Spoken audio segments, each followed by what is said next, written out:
എല്ലാ പ്രേക്ഷകർക്കും പുതിയൊരു വീഡിയോയിലേക്ക് സ്വാഗതം. എമ്പുരാൻ ഓളത്തിലും വീഴാതെ ബസൂക്ക ഏറ്റെടുത്ത് ലക്ഷങ്ങൾ. ആ സ്നേഹത്തിന് നന്ദി അറിയിച്ചുകൊണ്ട് മമ്മൂക്ക ഇപ്പോൾ എത്തിയിരിക്കുകയാണ്. ആ ഒരു അപ്ഡേറ്റിലേക്ക് പോകുന്നതിന് മുമ്പ് നമ്മുടെ ചാനൽ ഇതുവരെ സബ്സ്ക്രൈബ് ചെയ്തിട്ടില്ലെങ്കിൽ ചാനൽ ഒന്ന് സബ്സ്ക്രൈബ് ചെയ്ത് സപ്പോർട്ട് ചെയ്യുക. പ്രേക്ഷക സപ്പോർട്ട് ഉണ്ടെങ്കിൽ നമ്മുടെ ചാനൽ ഉടൻ തന്നെ 40,000 സബ്സ്ക്രൈബേഴ്സിലേക്ക് എത്തുന്നതായിരിക്കും.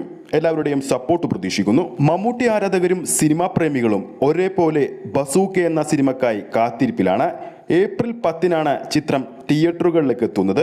ഇനി വെറും 13 ദിവസങ്ങൾ മാത്രമാണ് ചിത്രത്തിന്റെ റിലീസിനുള്ളത്. അങ്ങനെയിരിക്കെ കഴിഞ്ഞ ദിവസമായിരുന്നു ബസൂക്ക എന്ന സിനിമയുടെ ഒഫീഷ്യൽ ട്രെയിലർ പുറത്തു വന്നത്. അതായത് മാർച്ച് 26-നാണ് ചിത്രത്തിന്റെ ഒഫീഷ്യൽ ട്രെയിലർ പുറത്തു വന്നത്.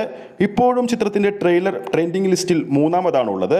ഇതിനോടകം തന്നെ 54 ലക്ഷത്തിലധികം കാഴ്ചക്കാരെ ചിത്രത്തിന്റെ ഒഫീഷ്യൽ ട്രെയിലർ സ്വന്തമാക്കിയിട്ടുണ്ട്. അതോടൊപ്പം 1,40,40,000-ൽ പരം ലൈക്കുകളും ചിത്രത്തിന്റെ ഒഫീഷ്യൽ ട്രെയിലർ സ്വന്തമാക്കി. മലയാളത്തിൽ ആദ്യമായി പരീക്ഷിക്കുന്ന ഗെയിം ത്രില്ലർ ചിത്രമായ ബസൂക്കയുടെ ഒഫീഷ്യൽ ട്രെയിലറിന് ലഭിച്ച സ്വീകാര്യതയ്ക്ക് നന്ദി അറിയിച്ചുകൊണ്ട് മമ്മൂക്ക അല്പം മുമ്പ് സോഷ്യൽ മീഡിയയിലൂടെ പോസ്റ്റ് ചെയ്തിരുന്നു. മലയാളത്തിലെ എക്കാലത്തെയും മികച്ച തിരക്കഥ രചയിതാക്കളിൽ ഒരാളായ കലൂർ ഡെന്നിസിന്റെ മകനാണ് ഈ ചിത്രത്തിന്റെ സംവിധായകനായ ടിനോ ഡെന്നിസ് എന്നതും ബസൂക്ക എന്ന സിനിമയുടെ പ്രത്യേകതയാണ്.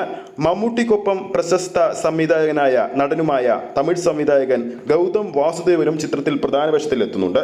ബെഞ്ചമിൻ ജോഷുവ എന്ന കഥാപാത്രമായിട്ടാണ് ബസൂക്കയിൽ ഗൗതം മേനോൻ വേഷമിടുന്നത്. എന്നാൽ ബസൂക്ക എന്ന സിനിമയുടെ റിലീസ് ഇങ്ങ് അടുക്കുമ്പോൾ, കൃത്യമായി പറഞ്ഞാൽ 13 ദിവസങ്ങൾ മാത്രമാണ് ചിത്രത്തിന്റെ റിലീസിനുള്ളത്. എന്നിട്ട് പോലും ചിത്രത്തിന് കാര്യമായിട്ടുള്ള പ്രൊമോഷൻ വർക്കുകൾ തുടങ്ങിയിട്ടില്ല എന്നതും ഒരു നിരാശാജനകമായ ഒരു കാര്യം തന്നെയാണ്. വളരെയധികം പ്രതീക്ഷയോടെ ആരാധകരും സിനിമാ പ്രേമികളും കാത്തിരിക്കുന്ന ചിത്രമായിട്ട് പോലും അണിയറിൽ നിന്നും മികച്ചൊരു പ്രൊമോഷൻ ചിത്രത്തിന് ഇതുവരെ ലഭിച്ചിട്ടില്ല. എന്തായാലും സൈലന്റായി വന്നെങ്കിലും ചിത്രം ഒരു മികച്ച വിജയമാവുമെന്ന് തന്നെയാണ് പ്രേക്ഷകർ കരുതുന്നത്. ഈ ഒരു വീഡിയോ ഇഷ്ടപ്പെട്ടിട്ടുണ്ടെങ്കിൽ വീഡിയോ ലൈക്ക് ചെയ്യാനും ചാനൽ സബ്സ്ക്രൈബ് ചെയ്യുന്ന കാര്യം വീണ്ടും ഓർമ്മിപ്പിക്കുന്നു. ഫേസ്ബുക്ക് പേജിലൂടെയാണ് ഈ ഒരു വീഡിയോ കാണുന്നതെങ്കിൽ ഫേസ്ബുക്ക് പേജ് ഫോളോ ചെയ്യുക. അടുത്തൊരു അപ്ഡേറ്റുമായി നമുക്ക് വീണ്ടും കാണാം.